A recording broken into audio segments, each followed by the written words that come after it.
Bienvenidos a Estrategia, el podcast de Global Strategy. Soy Javier Jordán y hoy vamos a hablar sobre las respuestas al terrorismo.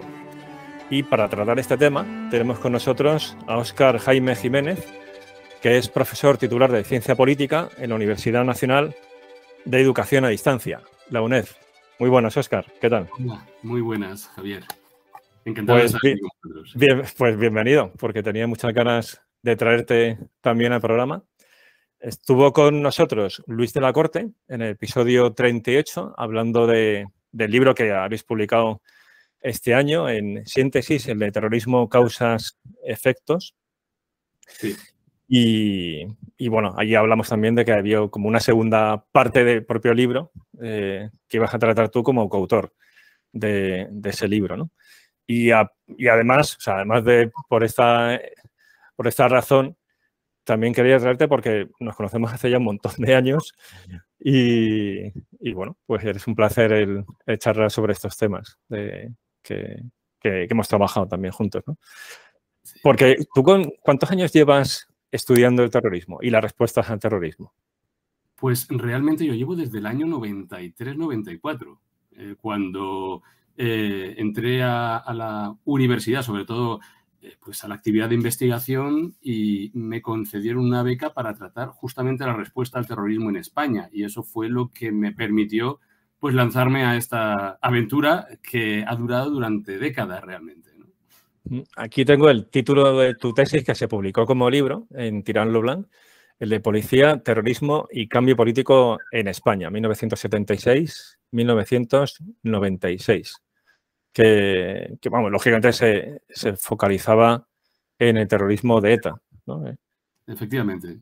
Pero sí. No te has quedado ahí, que luego has seguido con otras manifestaciones de terrorismo, ¿no? Sí, yo me he dedicado básicamente a ver las respuestas, ¿no? Las respuestas de todo tipo que se han ofrecido al terrorismo, pero fundamentalmente he sentido una particular curiosidad por las respuestas que se han ofrecido desde el Estado, ¿no? Cuando pensamos en las respuestas estatales, casi únicamente consideramos las respuestas de las fuerzas de seguridad o de los servicios de inteligencia, pero claro, los estados tienen muchísimos recursos para hacer frente al terrorismo, recursos políticos, cooperación internacional a muy diferentes niveles. Cada vez más han interviniendo también las Fuerzas Armadas y claro, esa gama de respuestas y de capacidad también por generar respuestas en otros ámbitos, como en el ámbito de lo social, ¿no? Pues me ha llamado muchísimo la atención, aunque sí es cierto que me he dedicado fundamentalmente al área policial y de inteligencia. 30 años estudiando la respuesta al terrorismo da para mucho. Y una cosa a destacar en tu perfil profesional es que, además de académico, luego has sido práctico de esta cuestión. Es decir, que tuviste un puesto en el gobierno como asesor ejecutivo del director general del Cuerpo Nacional de Policía y también director del Gabinete Técnico de Estudios de Seguridad Interior del propio Ministerio del Interior. Eso luego me imagino, o sea, creo que es una pregunta de respuesta obvia. Eso me imagino que te daría un conocimiento de las entrañas de las políticas públicas antiterroristas privilegiado. Sí, bueno, permíteme de todas formas que puntualice. No fui el director del GESI, del Gabinete de Estudios de Seguridad Interior, sino secretario general del Gabinete de Estudios de Seguridad Interior. Perfecto. Era un puesto, bueno, también yo diría que de relevancia, ¿no? Y cierto, eso me permitió fundamentalmente ver un poco, sobre todo en mi primera etapa en la que fui asesor ejecutivo, un poco las tripas de cómo funcionaba el Ministerio del Interior en el ámbito de la lucha contra el terrorismo, ¿no? Que es una estructura muy compleja y sobre todo en un país como el nuestro, donde existen distintas administraciones, ¿no? En muchas ocasiones daba la impresión de que era más complejo, estoy exagerando un poco, obviamente, pero era más complejo lidiar con otras administraciones que hacer frente a los problemas de seguridad pública, ¿no? Pero efectivamente he de reconocer que eso, sobre todo a los que veníamos de la academia, nos permitió por primera vez asomarnos a un mundo que hasta ese momento había permanecido bastante invisible, ¿no? Yo diría que éramos de la primera generación de académicos que tuvo la suerte de entrar directamente, o mejor dicho, que se contara con nosotros para desarrollar una actividad interpretativa de análisis e investigación en el ámbito de interior. Y eso permitió, por un lado, yo creo que sensibilizar a la policía de que era necesario, evidentemente, contar con un análisis externo, en este sentido, ¿no? Ellos se habían centrado fundamentalmente en lo urgente, ¿no? Y lo importante, que muchas veces, sobre todo lo importante considerado como estratégico, no había sido tomado en consideración. Pues bien, nosotros un poco pusimos el acento en esa visión más estratégica, ¿no? y prospectiva en muchas ocasiones también, ¿no? Y por otro lado, nosotros mismos también fuimos influidos por lo que se hacía y la manera en cómo se trabajaba en el ministerio, ¿no? ¿En qué sentido? Pues básicamente a la hora de enfrentarnos a una realidad clara que se alejaba de los planteamientos teóricos, ¿no? Es decir, hay que dar solución a los problemas y no quedarse evidentemente en la teoría. Y eso a nosotros nos permitió un choque con la realidad, o nos impulsó, ¿no? A ver la realidad de una manera distinta, y sin duda yo creo que hubo ahí una retroalimentación muy interesante, ¿no? De hecho, yo creo que desde esa etapa se mantuvo ya de manera permanente una colaboración constante entre ambos mundos, ¿no? El del Ministerio Interior en el ámbito de la lucha contra el terrorismo y aquellos que estábamos después, ya nos quedamos en la universidad trabajando en estos temas. Si te parece, empezamos por esta cuestión, o sea, la cuestión de las políticas antiterroristas, que si miramos la literatura académica de estudios de terrorismo, parece que son el hermano pequeño, ¿no? O sea, la mayor parte de la atención se la lleva el propio problema, o sea, el terrorismo, pero luego las respuestas al terrorismo parece que ocupan un lugar secundario. ¿Esto a qué lo atribuyes? Sí, Javier, tienes toda la razón. Básicamente yo creo que hay varios factores, ¿no?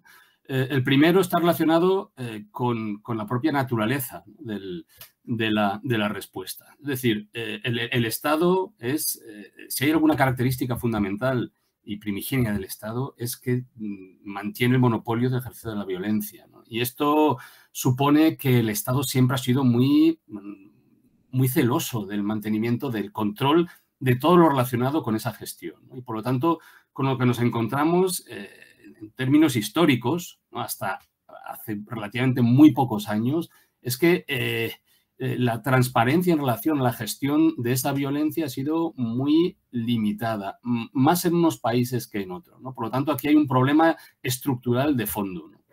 Luego hay otro factor, yo creo que también importante, y es que desde la Segunda Guerra Mundial lo que se ha intentado resaltar en nuestras sociedades, sobre todo sociedades democráticas, han sido todos esos valores que tenían que ver, pues, con el consenso, con la convergencia, con los acuerdos, bueno, con los valores democráticos básicos. Y el dinero y los recursos y los investigadores se han dedicado a trabajar ese área, digamos, de la gobernanza o de la gestión de lo público, ¿no? Y se ha puesto o se ha situado en un segundo lugar todo lo relacionado con esa dimensión también que es importante en el Estado, que es fundamental, que es la gestión, básicamente, de la fuerza a la hora de gestionar las sociedades, ¿no? De imposición de la paz social cuando es necesario, ¿no? Y por eso pues, nos encontramos realmente durante todo el periodo democrático después de la Segunda Guerra Mundial en toda Europa con una falta de estudios sobre lo que es el uso de la fuerza, lo que es la lógica del funcionamiento policial y lógicamente también eso ha tenido su traducción en un descuido en todo lo relacionado con la actividad, con la lucha contra el terrorismo, ¿no? Esto en el ámbito policial está muy presente prácticamente. El dinero que se ha dedicado a la investigación en el ámbito policial, todo relacionado con la ciencia forense, pues es que son investigaciones que se han iniciado en los últimos 30 años. justamente ayer salía en prensa una noticia muy interesante, y es que el primer curso de ciencia forense en España es de 1978. Y esto no es exactamente una excepción en el caso español. Es decir, al tema policial se le ha dedicado bastante poca atención en general, y en particular, como derivado de esa poca atención en general, pues han sido también paganos los que se han dedicado al tema de la investigación de la lucha contra el terrorismo, ¿no? Y por otro lado también yo creo que hay otro factor importante, y es que los que se han dedicado a la lucha, perdón, a la investigación sobre terrorismo han sido sociólogos, politólogos en general, que han centrado más su atención en el fenómeno terrorista, ¿no? En las condiciones que propician su emergencia y también pues cómo internamente se articulan, ¿no? Los expertos en seguridad han aparecido hace relativamente pocos años, ¿no? Y eso, evidentemente, pues ofrece este panorama, ¿no? de ausencia de estudios en temas de contraterrorismo. Y lo mismo sucede también con el tema de la financiación del terrorismo. Es únicamente desde hace muy pocas décadas cuando los economistas le prestan atención al tema, cuando era un tema realmente fundamental. Y en el caso español tenemos un problema todavía peor, y es que aquí, desde la transición, se ha procurado evitar el debate público en relación al terrorismo. Y eso, pues, si en general no ha habido debate público, no ha habido investigación, al menos así fue durante prácticamente 3 décadas, ¿no? Desde el final del franquismo hasta los años 90, pues si no ha habido investigación sobre temas de terrorismo, mucho menos sobre temas de contraterrorismo, ¿no? Así que toda esa confluencia de factores ha hecho que realmente nos encontremos pues con que hay bastante poco trabajo. Es un área realmente que se ha trabajado bastante poco, al menos hasta el momento, ¿no? Uh-huh.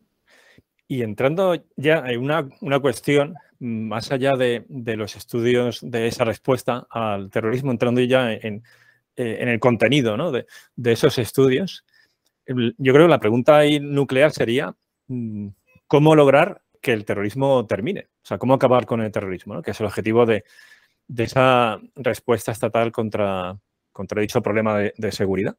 Entonces, esta es una pregunta que quizás si la asociamos al terrorismo yihadista, pues parece que no termina. El terrorismo de ETA, por desgracia, ha sido de los más longevos de la historia. O sea, pocos grupos terroristas han estado décadas, como estuvo ETA. Pero si vemos con una perspectiva general el fenómeno terrorista, lo cierto es que los grupos terroristas suelen durar muchas veces pocos años. Entonces, ¿cómo se logra esa finalización del terrorismo? ¿Son efectivas las políticas antiterroristas o simplemente son dinámicas internas dentro del propio grupo que le llevan a disolverse, a pasar al ámbito de la participación política ya convencional, normal? ¿Cuál es ese diagnóstico, ¿no?, al fin del terrorismo? Sí, bueno, en primer lugar tenemos que reconocer que cada caso es muy particular. Eso en primer lugar, es decir, cuando analizamos una organización terrorista, cuál es su emergencia, las razones que permiten su mantenimiento y su final, tenemos que marcarlo siempre en un espacio y un tiempo muy concreto. Por eso no valen explicaciones genéricas. Siempre, además, hay varias causas que, sobre todo cuando hablamos del final del terrorismo, están muy presentes, ¿no? Y que tienen que ver pues con la propia la cohesión interna de la organización terrorista, ¿no? Cómo se articulan internamente sus redes, cuáles son los perfiles de sus líderes, con qué recursos económicos y recursos humanos cuentan, ¿no? Hay otros factores que también hay que tener muy en cuenta, como es qué relación tienen con la población y sobre todo con la población de referencia, ¿no? Esa población que les apoya, pero también con esa población en general que puede mostrar otro tipo de actitudes, ¿no?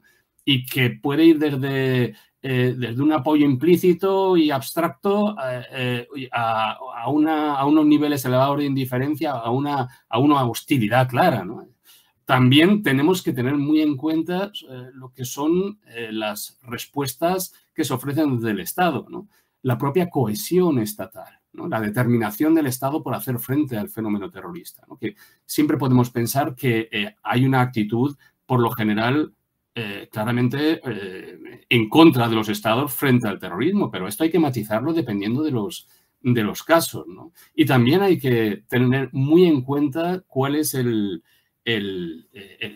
contexto internacional, ¿no? Que puede estar apoyando a algunos países en concreto una actividad terrorista en un determinado contexto. Estos factores realmente son muy importantes, ¿no? Hay que tenerlos muy en cuenta, ¿no? Si yo tuviera que digamos, establecer algunos elementos, ¿no? Que nos pueden dar alguna clave en este sentido, básicamente pensaría que el terrorismo pues, puede evolucionar en 3 líneas, ¿no? más claras, ¿no? Es decir, puede ser que el terrorismo, por un lado, consiga una victoria estratégica indiscutible. Puede ser, por otro lado, que consiga una serie de éxitos específicos, muy concretos, de carácter táctico, o puede ser que sea un fracaso total, ¿no? Eso es un poco el escenario en el que nos manejamos. Si vamos al final porque había una victoria absoluta y una victoria estratégica total, ahí tenemos que reconocer que son una minoría de casos. Son casos realmente excepcionales. En torno a un 10% de los casos realmente se produce una victoria política indiscutible, ¿no? Por lo tanto, en términos estadísticos,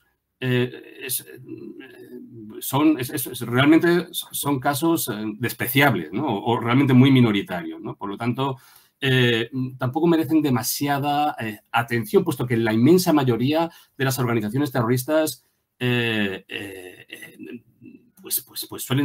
tienden a fracasar en un espacio de tiempo mayor o menor, ¿no? Sí, y si me permites, Óscar, sí. En esos casos que son excepcionales, además, el empleo de terrorismo suele ser auxiliar, es decir, suele ser una herramienta más dentro del repertorio de instrumentos de poder que utiliza ese grupo para alcanzar sus objetivos. O sea, que suele tratarse más bien de grupos insurgentes que, entre otras cosas, también hacen terrorismo y que en unas circunstancias concretas van y consiguen su objetivo, ¿no? Y además esto ha ocurrido muchas veces en contexto de descolonización. O sea, por tanto, es un éxito del terrorismo, pero visto desde esa perspectiva, quizás la herramienta terrorista no haya sido además tan decisiva para lograr ese éxito completo. Efectivamente, así es. Es decir, las probabilidades de que el terrorismo sea exitoso están muy relacionadas con que estén encuadradas dentro de una estrategia mucho más global, vinculada pues, básicamente a la insurgencia, ¿no? Efectivamente, es una estrategia complementaria, ¿no?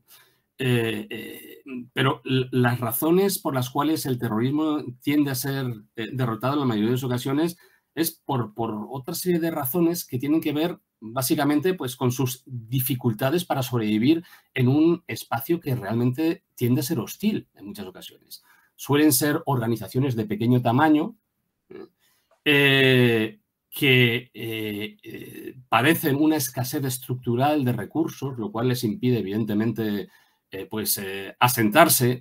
No tenemos que olvidar que la inmensa mayoría de las organizaciones terroristas duran menos de un año. Tienen una existencia muy corta, ¿no? Nosotros siempre estamos pensando en las mismas organizaciones, pero es que estamos hablando de miles de organizaciones que ciertos estudios se han estudiado ciertos centros de investigación se han estudiado con mucho detalle, y con lo que nos encontramos es que esas miles de organizaciones terroristas han durado realmente muy poco tiempo, ¿no?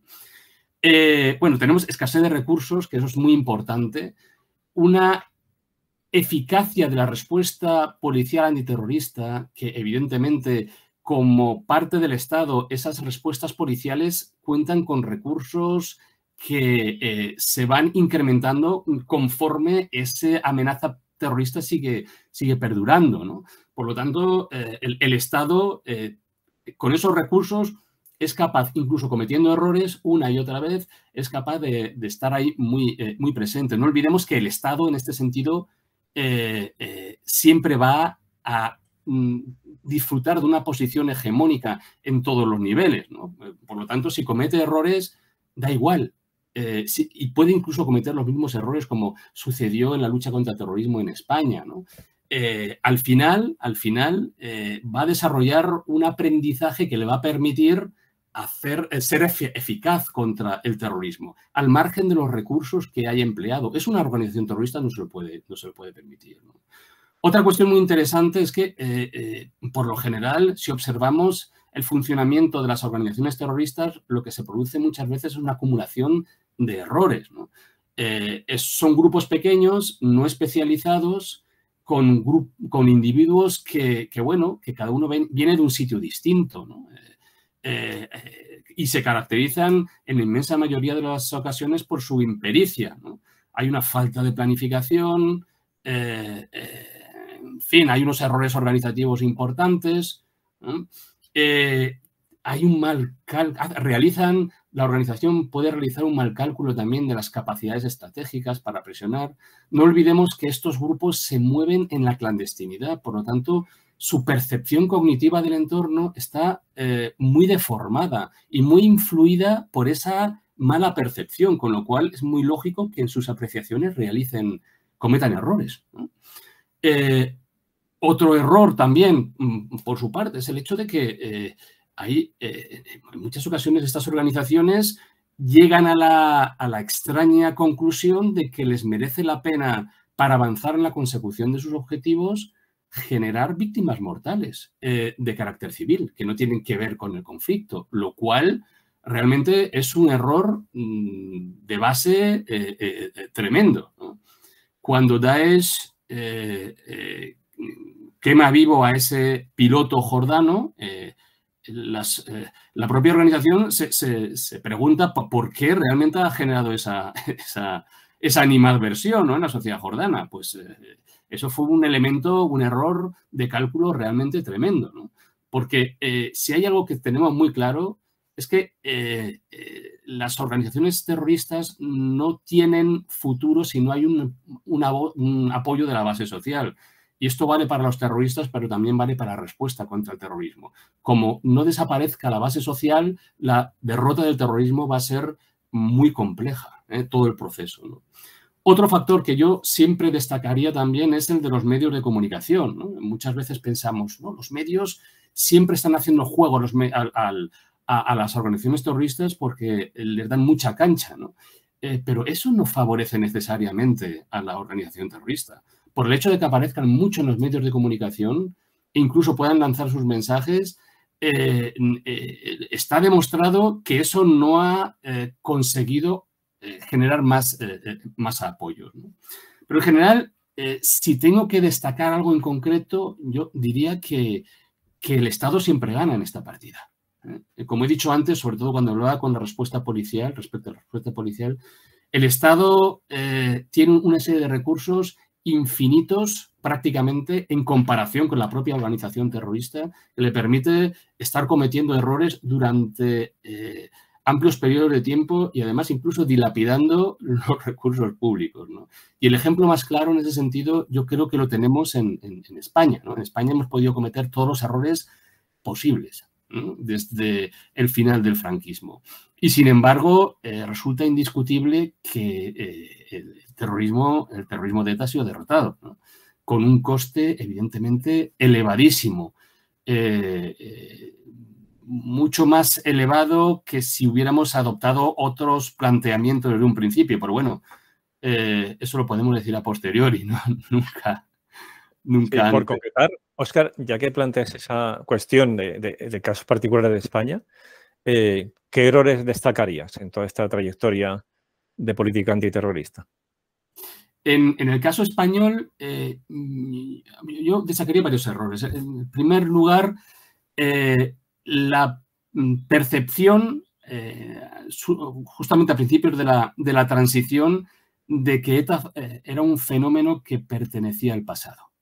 Realmente los principales actores políticos lo tenían muy claro. ETA iba a desaparecer básicamente porque no tenía sentido en el nuevo contexto político. Y eso lo habían asumido los partidos políticos y también los propios gobernantes de la UCD en ese momento, ¿no? Por lo tanto, nos encontramos con una primera etapa entre el 77, 78, 79, sobre todo hasta finales del 78, en que no se presta la debida atención al fenómeno terrorista, ¿no?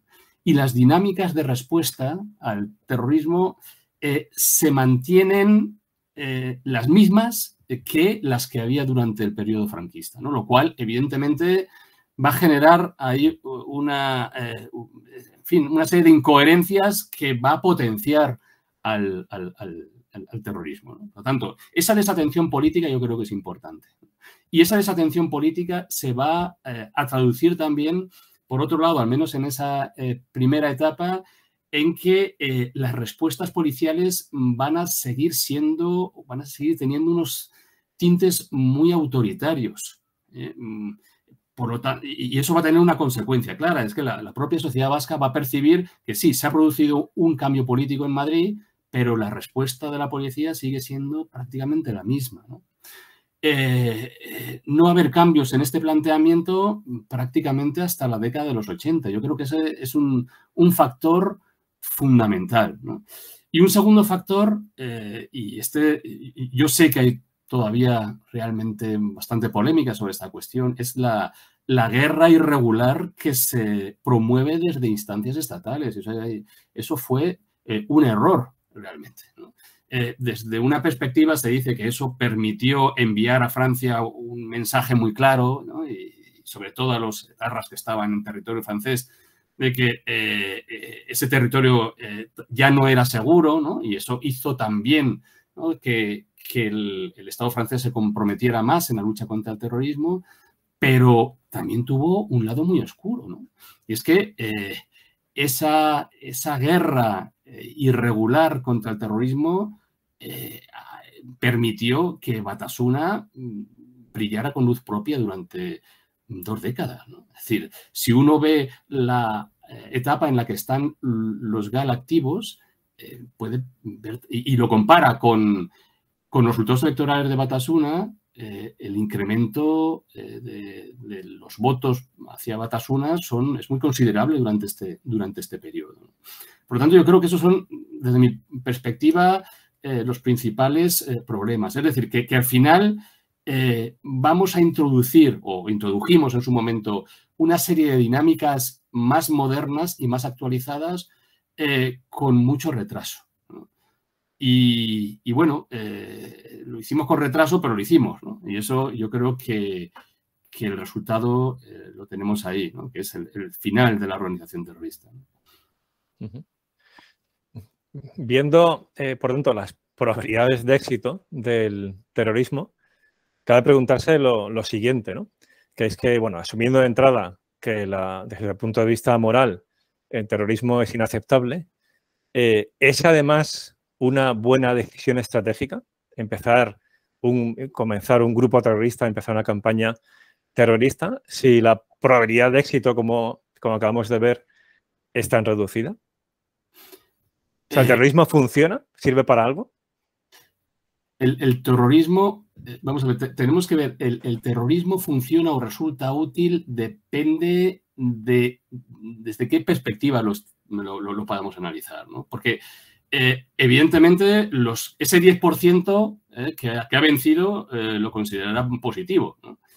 Luego hay, digamos, un entorno en el cual, vamos a ver, va a considerar que puede haber obtenido una serie de éxitos de carácter táctico, ¿no? Cuando se considera que una acción terrorista ha tenido éxito, nos hemos vengado de forma eficaz, hemos causado daño, claro, pero eso puede conducir ese éxito táctico a un fracaso claramente estratégico, porque eso puede hacer que el propio Estado de pronto se vuelva consciente de que tiene que emplear muchos más medios y además esa organización terrorista puede la población puede mostrarse mucho más hostil frente a esa organización terrorista, ¿no? Por lo tanto, los éxitos tácticos en la inmensa mayoría de las ocasiones se convierten en fracasos estratégicos, ¿no? Y luego vamos al tema del fracaso global. Realmente el terrorismo, o digamos, si una organización o una sensibilidad política organiza una organización, estructura una organización terrorista para conseguir los objetivos que se ha marcado, realmente está haciendo un mal negocio.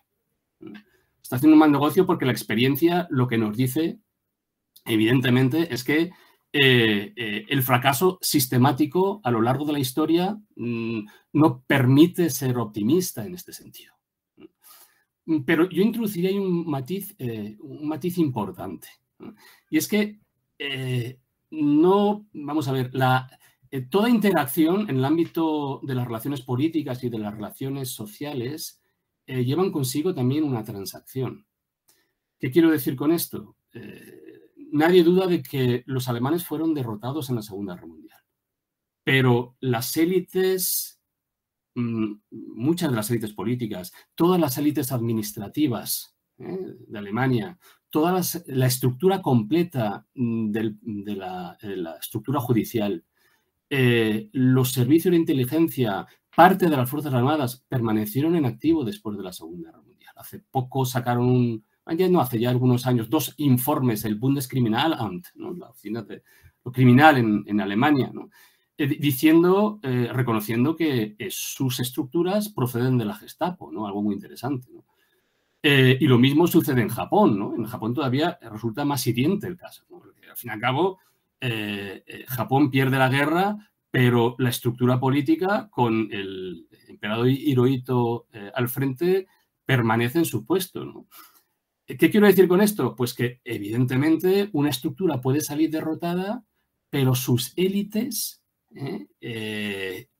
no necesariamente. Y eso lo podemos ver en algunas organizaciones terroristas. Es decir, la organización terrorista sale derrotada, pero esos elementos que se encuentran dentro han sabido, de alguna forma, resituarse, reposicionarse en términos políticos e integrarse en el sistema. Y eso sucede, pues según algunos estudios, prácticamente en el 43% de los casos. Las organizaciones transformadas, reformateadas, se integran en el juego político. Obviamente son sombra de lo que fueron y no tienen nada que ver con el pasado, pero siguen estando muy presentes, ¿no? Y eso es una cuestión que tenemos que tener muy en cuenta, ¿no? Cuando estudiamos cuál es el final de las organizaciones terroristas. Entonces, me surge otra pregunta, que es, ciertamente el Estado al final logra la victoria frente al terrorismo en esa inmensa mayoría de los casos, ¿no?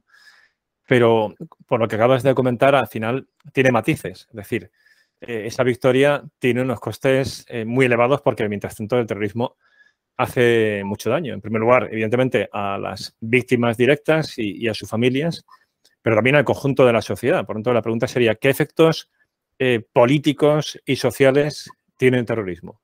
Sí, bueno, también hay que reconocer que eso depende mucho de los contextos, ¿no? Lo que está claro es que la presencia del terrorismo perturba de una manera estructural el escenario político y social de cualquier entorno.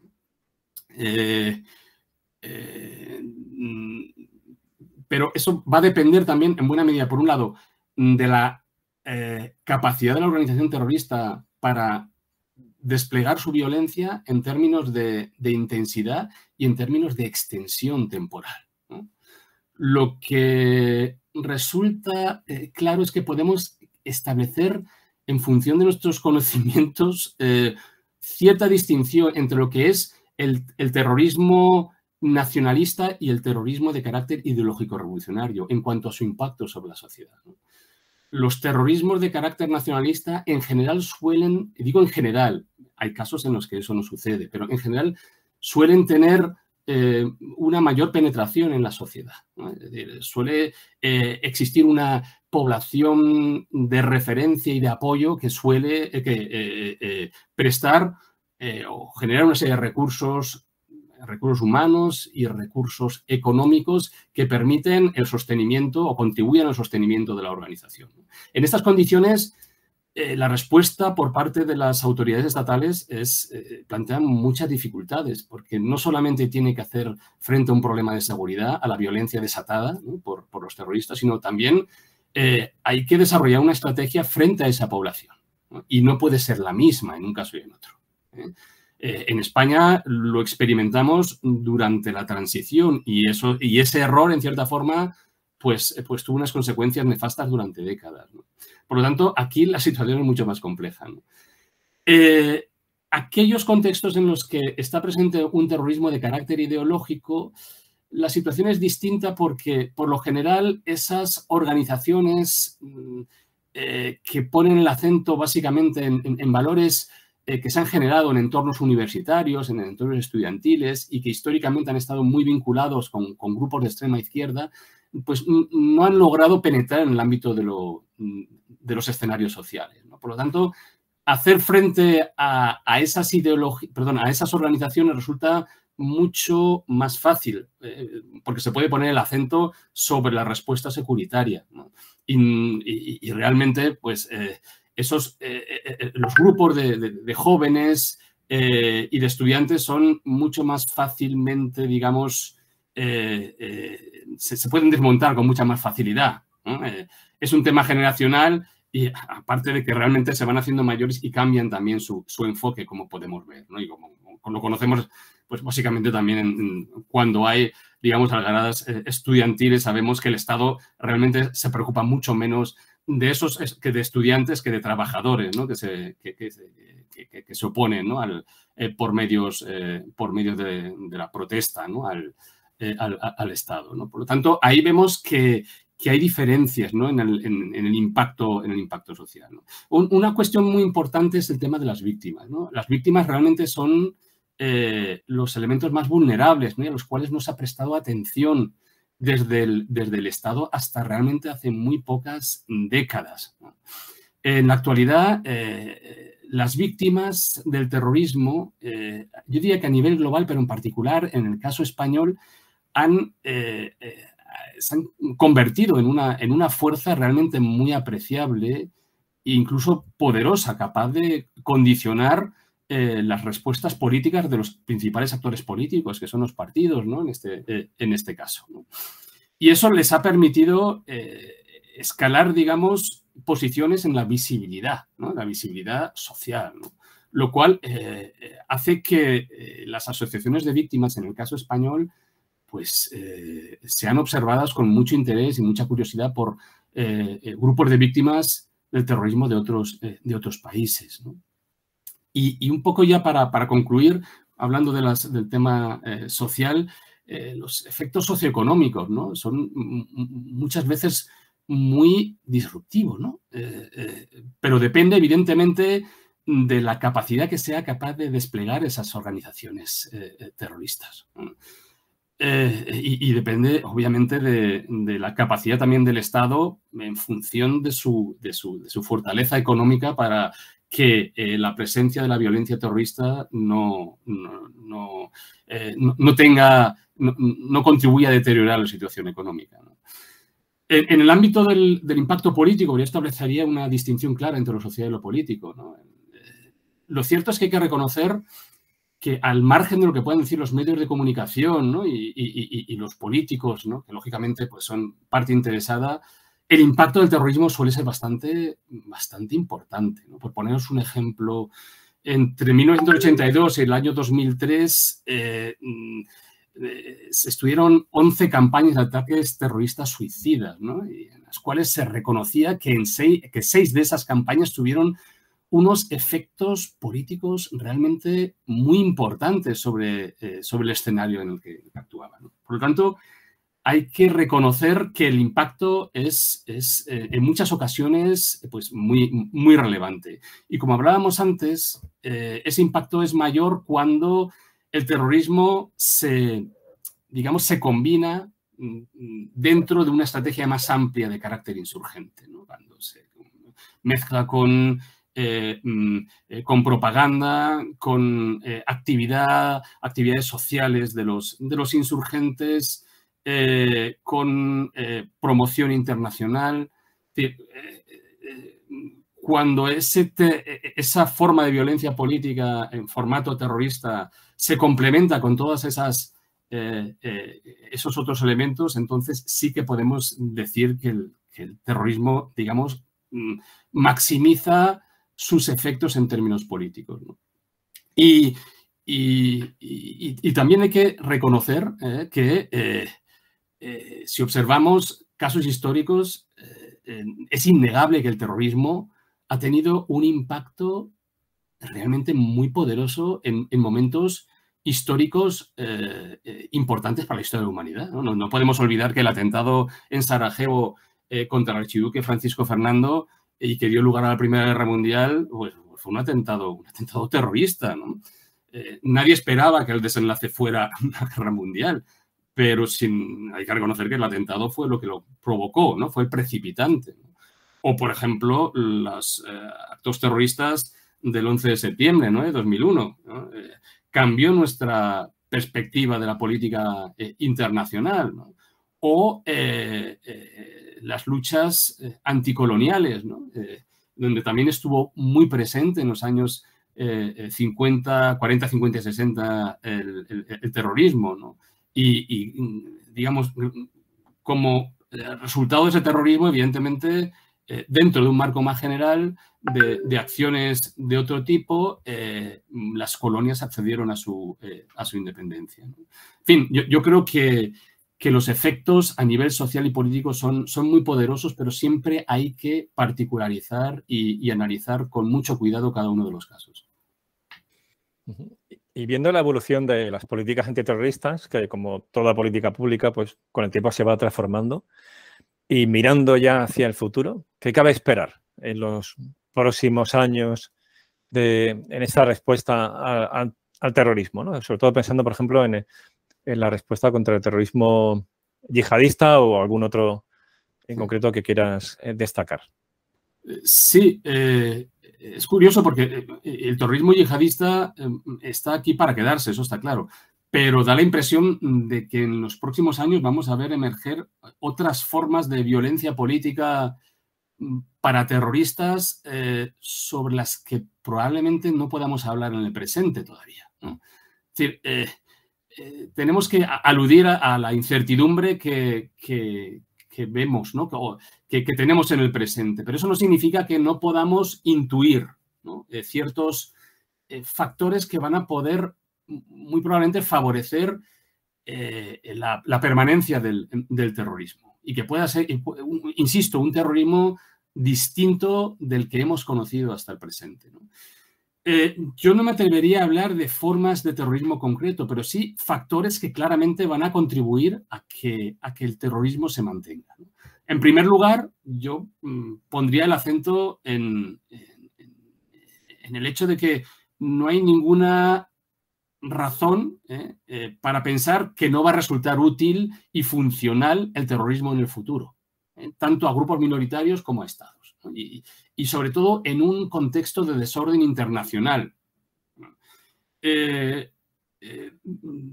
Durante la Guerra Fría hubo terrorismo intenso, sobre todo en algunos escenarios, pero en cierta forma ese terrorismo estuvo sometido a los intereses de las dos grandes potencias.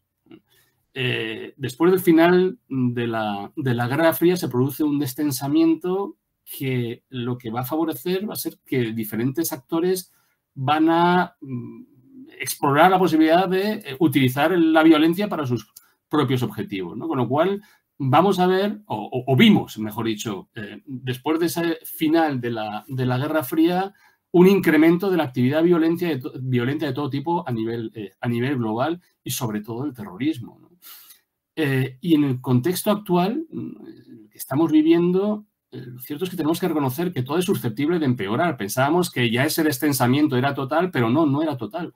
porque todavía puede haber un destensamiento mayor, un desorden mayor de esa estructura internacional, lo cual significa que es posible que algunos actores de muy diferente tipo y en lugares que ahora podemos no imaginar, exploren esa opción de utilizar la violencia, ¿no? Yo creo que otro factor que también resulta importante es la propia desestructuración relativa de nuestras sociedades. Es decir, nuestras sociedades tienen unos problemas importantes de cohesión social. Y hay una serie de actores que probablemente también barajen la posibilidad en nuestras propias sociedades, en Occidente, de explorar otras vías que no tienen demasiado que ver, ¿no?, con las vías establecidas en una sociedad democrática, ¿no? Y eso sí que es peligroso, ¿no? Sobre todo si directa o indirectamente se alimenta desde la espiral de la polarización, ¿no? Eso es un problema importante que puede ser también instrumentalizado por parte de algunos países para promover la inquietud y la agitación en otras sociedades, en otros estados, ¿no? Sería un cierto desarrollo, ¿no?, cierta entrada en una nueva fase de lo que denominaríamos guerras híbridas, ¿no? Otro tema que no se ha tenido muy en cuenta y que yo creo que tenemos que valorar cada vez más es todo lo relacionado con el tema generacional, ¿no?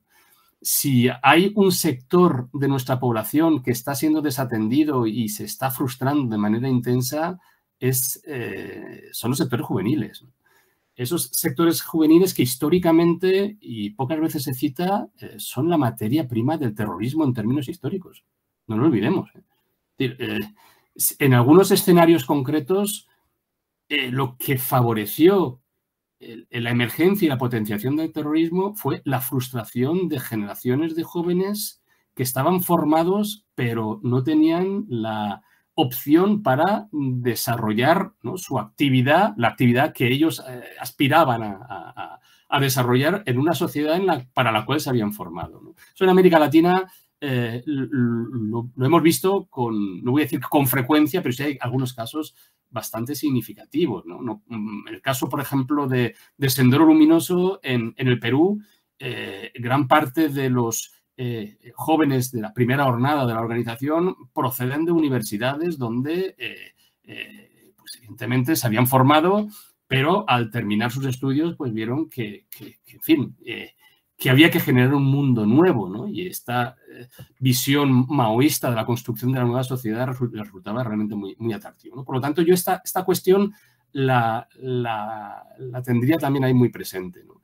Otro elemento importante es el tema de los flujos migratorios, ¿no? Es decir, vamos a asistir a una creciente facilidad para que la gente se vaya moviendo en muy diferentes sentidos, pero principalmente hacia Occidente, ¿no? Esto que puede resultar quizá un poco problemático, ¿no?, porque lo de los flujos migratorios puede asociarse, ¿no? Cuando se asocia flujo migratorio y se vincula al tema de terrorismo, pues siempre hay gente que es un poco susceptible en este tema. Pero si observamos qué sucedió en el siglo XIX, la capacidad de expansión del terrorismo internacional en la segunda mitad del siglo XIX fue gracias a la existencia de los ferrocarriles. Es decir, el ferrocarril facilitó el flujo de personas y el flujo de ideas también, ¿no? Es decir, pues, si pensamos en la actividad anarquista en el mundo en el siglo XIX, tenemos que tener en cuenta que muchos de los terroristas que actuaban en cada uno de los escenarios pertenecían a otros países, ¿no? Y hay casos en ese sentido sorprendentes. Por lo tanto, el tema del movimiento de población, la facilidad con la que se va a desplazar la gente, sobre todo en esos flujos quizá migratorios no muy controlados, yo creo que ahí deberían ser controlados con la intención, evidentemente, de tener un mayor control sobre esos potenciales terroristas, ¿no? Eso lo hemos visto, perdona, Óscar, por meter un caso concreto, a ver si coincidís también con ello, con el flujo de combatientes extranjeros para unirse al Daesh hace 6-7 años, que se vio favorecido en buena medida por los vuelos baratos. O sea, la facilidad de desplazarse a Turquía y luego ya una vez ahí entrar por redes clandestinas en Siria e Irak. Sí, sin duda, sin duda. Ese es un ejemplo, yo creo que paradigmático, ¿no? Pero yo me estoy refiriendo más a esos flujos migratorios descontrolados, ¿no? Los cuales, obviamente, como descontrolados que son, resulta muy difícil en muchas ocasiones de detectar y de conocer quiénes son los que, evidentemente, desembarcan en las costas del sur de Europa, ¿no? Insisto, yo sé que es un tema políticamente muy, muy problemático, pero no hay que perderlo de vista porque, aunque no se han producido muchos casos, sí que hay algunos que son bastante significativos y nos pueden anticipar un poco por dónde puede ir este problema en el futuro, ¿no? Bueno, el tema de la innovación tecnológica, yo creo que lo estamos viendo en la actualidad, ¿no? Hay dos cuestiones que preocupan particularmente y es la facilidad para fabricar armas, ¿no? Evidentemente con esas impresoras 3D, ¿no? que ya se han fabricado algunas armas con las que se han cometido algunos delitos, fundamentalmente en el ámbito no de la violencia política, sino de la delincuencia común, ¿no? Pero evidentemente, en fin, este es un riesgo que está ahí muy presente. Y luego todo lo relacionado con la tecnología de los drones, ¿no?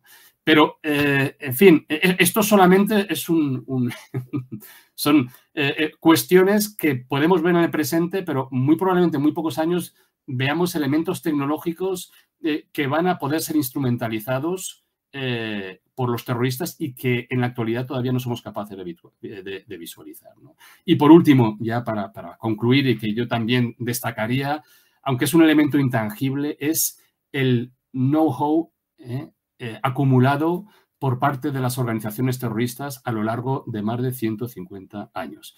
No hace falta que las organizaciones terroristas estén en sintonía ideológica para aprovechar las experiencias. Y eso lo hemos visto.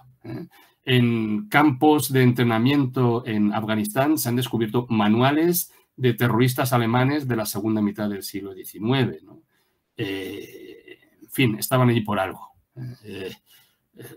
Esa transmisión del conocimiento se ha producido, se está produciendo y probablemente en el futuro se producirá también, ¿no? El hecho de que las organizaciones yihadistas se hayan articulado de determinada manera, ¿no? Mucho más flexibles, desestructuradas, ¿no? Frente a ese terrorismo, ¿no? De los años 70 y 80 en Europa, ¿no? Marcado por esas estructuras jerárquicas en formato de células, ¿no? Basadas en una articulación rígidamente organizada de carácter vertical, ¿no? Evidentemente, los yihadistas aprendieron de esas estructuras para no cometer los mismos errores. Yo creo que básicamente eso es lo que vamos a tener que tener en cuenta en el futuro. Sí. Fantástico. Pues muchas gracias, Óscar, porque hay mucho contenido y además con riqueza de matices en todo lo que nos has contado. Has hecho ese esfuerzo, ¿no? Por ver las distintas caras, ¿no? del fenómeno. O sea, siempre es un placer hablar contigo porque es muy interesante la conversación y este episodio, pues, no iba a ser menos. Así que un millón de gracias. La verdad es que fantástico tenerte con nosotros.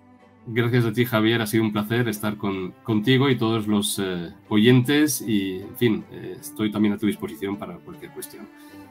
Por supuesto, sí, o sea, si te parece, porque tratas más temas aparte de las políticas antiterroristas, también tratas otras cuestiones relacionadas con políticas de seguridad que tienen buen encaje en el podcast, así que si te parece, esta es tu casa. Te tenemos por aquí cuando quieras. Muchísimas gracias, Javier. Pues muchas gracias. Un abrazo, Óscar. Un abrazo.